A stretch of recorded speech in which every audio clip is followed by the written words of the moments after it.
வணக்கம் ஃப்ரெண்ட்ஸ், இன்றைக்கி வந்து பார்த்திங்கன்னா நம்ம ப்ரெட் வச்சு ரொம்ப சூப்பராக ஒரு ஸ்நாக்ஸ் ரெசிபி செய்யலாம்.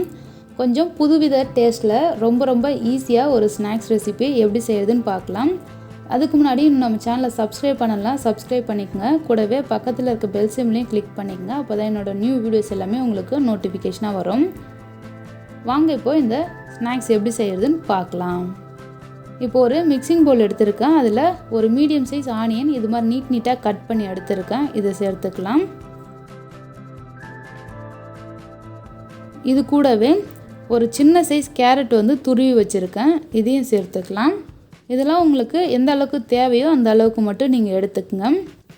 இதோட ஒரு சின்ன சைஸ் பச்சை மிளகாய் ஒரு ஆஃப் தான் எடுத்திருக்கேன், அதை சேர்த்துக்கிறேன். இதோட ஒரு 1/4 டீஸ்பூன் ரெட் சில்லி பவுடர்,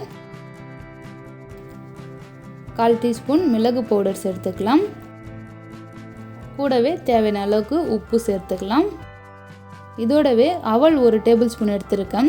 நீங்கள் இந்த ஆனியன் கேரட்லாம் வதக்கி செய்கிற மாதிரினா இதை சேர்க்க வேண்டாம். நீங்கள் அப்படியே சேர்க்கறதுனால இதை சேர்த்திங்கன்னா அந்த ஆனியன் கேரட்டில் இருக்க எக்ஸஸ் வாட்டர் வந்து அதை அப்சர்வ் பண்ணிக்கும். ஸோ அதுக்காக தான் சேர்த்துருக்கேன். இதை நல்லா மிக்ஸ் பண்ணியாச்சு. இதை இப்போ தனியாக வச்சிடலாம். இப்போ இன்னொரு பவுல் எடுத்துக்கோங்க. அதில் வந்து பார்த்திங்கன்னா ஒரு 2 முட்டை வந்து நம்ம உடச்சி ஊற்றிக்கலாம். முட்டை வேணான்னு நினைக்கிறீங்கன்னா நீங்கள் அதுக்கு பதில் கார்ன்ஃப்ளவர் இல்லை மைதா கூட நீங்கள் யூஸ் பண்ணிக்கலாம். இப்போது இந்த முட்டைக்கு தேவையான அளவுக்கு உப்பு சேர்த்துக்கலாம். இதோடவே கொஞ்சம் பெப்பர் பவுடரும் சேர்த்துக்கலாம், ஒரு சிட்டிகளவு. இதை சேர்த்து இதை வந்து நல்லா மிக்ஸ் பண்ணி தனியாக வச்சிடலாம்.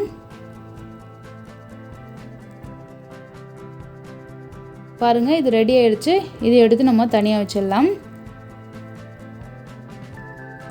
இப்போ இந்த ஸ்நாக்ஸ் பண்ணுறதுக்கு நான் ப்ரெட் எடுத்துருக்கேன்.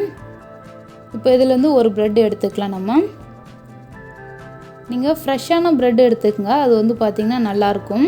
இது மாதிரி ஒரு பூரி கட்டை உருட்டுறது இருந்ததுன்னா எடுத்துக்கங்க. அதில் லைட்டாக வந்து ப்ரெஸ் பண்ணி விட்டு தீத்திக்குங்க. இது மாதிரி நீங்கள் உருட்டி எடுத்துட்டிங்கன்னா அது வந்து உடையாமல் நமக்கு கிடைக்கும். இப்போ இதில் நம்ம செஞ்சு வச்சுருக்க ஆனியன் கேரட் ஸ்டஃப் வச்சுட்டு இதை அப்படியே வந்து ரோல் பண்ணிக்கலாம்.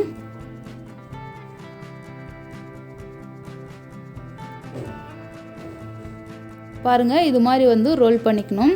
இது வந்து நம்ம எக்கில் டிப் பண்ணும்பொழுது அந்த பிரிஞ்சிருக்கிறதுலாம் வந்து ஒட்டிக்கும். எல்லா சைடும் ஓப்பனாக இருக்கிறதுலாம் நம்ம ஒட்டி விட்டுடலாம், நல்லா ஒட்டிக்கும். இது வந்து பார்த்திங்கன்னா நம்ம ஆல்ரெடி மிக்ஸ் பண்ணி வச்சுருக்க எக்கு. இது பார்த்திங்கன்னா ப்ரெட் க்ரம்ஸ். நம்ம ஆல்ரெடி ப்ரெட் க்ரம்ஸ் வீடியோ போட்டிருக்கோம், அதை வந்து பாருங்கள். இப்போ இந்த எக்கில் வந்து நம்ம வச்சுருக்க ப்ரெட்டை நல்லா வந்து டிப் பண்ணிவிட்டு இந்த ப்ரெட் க்ரம்ஸில் போட்டு நல்லா புரட்டி எடுத்துடலாம். நீங்கள் இது பண்ணும்பொழுதே அந்த வெளியில் இருக்க கேப்லாம் வந்து மூடிடுங்க. நல்லா அது வந்து ஒட்டிக்கும். எந்த சைடும் நம்ம உள்ளே வச்சுருக்க ஸ்டஃப் வெளியே வராத அது நல்லா வந்து அழுத்தி விட்டிங்கன்னா அது நல்லா ஒட்டிடும். பாருங்கள், ரொம்ப சூப்பராக வந்து ரெடி பண்ணியாச்சு. இது மாதிரியே வந்து வச்சுருக்க எல்லா ப்ரெட்டையும் வந்து ரெடி பண்ணி எடுத்துக்கங்க. இப்போது எண்ணெய் நல்லா காஞ்சிருக்கு. எண்ணெயில் சேர்த்து இதை பொரிச்சிடலாம். நான் 2 மட்டும் வச்சு பொரிக்கிறேன், அந்த அளவுக்கு தான் எண்ணெய் கொஞ்சமாக சேர்த்துருக்கேன். ஸோ அதனால் 2 சேர்த்து இது நல்லா டீப் ஃப்ரை ஆகிற வரைக்கும் பொரித்து எடுத்துக்கலாம்.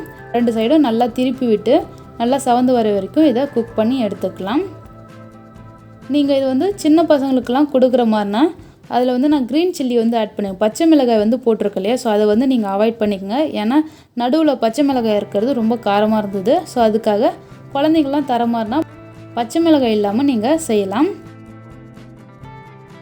பாருங்கள், ரொம்ப சூப்பராக வந்து ரெடி ஆகிடுச்சு. மீடியம் ஃப்ளேம்லேயே வச்சு குக் பண்ணுங்கள். ஏன்னா மேலே இருக்க ப்ரெட் க்ரம்ஸ் எல்லாமே உடனே கருகிடும். ஸோ அதனால் ஹை ஃப்ளேம் வைக்காமல் மீடியம் ஃப்ளேம் வச்சு இது வந்து குக் பண்ணிக்கோங்க. நல்லா செவந்துடுச்சு, ரெடி ஆகிடுச்சு. இப்போ நம்ம இதை வந்து எடுத்துடலாம். பாருங்கள், ரொம்பவே சூப்பரான ஸ்நாக்ஸ் ரெசிபி ரெடி ஆகிடுச்சு. இது வந்து பார்த்திங்கன்னா ஒரு டிஃப்ரெண்ட் டேஸ்ட்டில் வந்து இருக்கும். ரொம்ப ஈஸியாகவும் செஞ்சிடலாம். வீட்டில் இருக்க சிம்பிள் பொருளை வச்சே நம்ம வந்து இதை குக் பண்ணிடலாம். கண்டிப்பாக நீங்கள் இந்த ரெசிபியை செஞ்சு பார்த்துட்டு எப்படின்னு உங்கள் ஃபீட்பேக் எனக்கு கமெண்ட் பண்ணுங்கள். இந்த வீடியோ பிடிச்சிருந்துன்னா லைக் பண்ணுங்கள், உங்கள் ஃப்ரெண்ட்ஸுக்கெலாம் ஷேர் பண்ணுங்கள். இன்னும் நம்ம சேனலை சப்ஸ்கிரைப் பண்ணலாம், சப்ஸ்கிரைப் பண்ணிக்கோங்க. அப்போ தான் பார்த்தீங்கன்னா நான் போடுற எல்லா வீடியோஸும் உங்களுக்கு நோட்டிஃபிகேஷனாக வரும். தேங்க்யூ ஃபார் வாட்சிங்.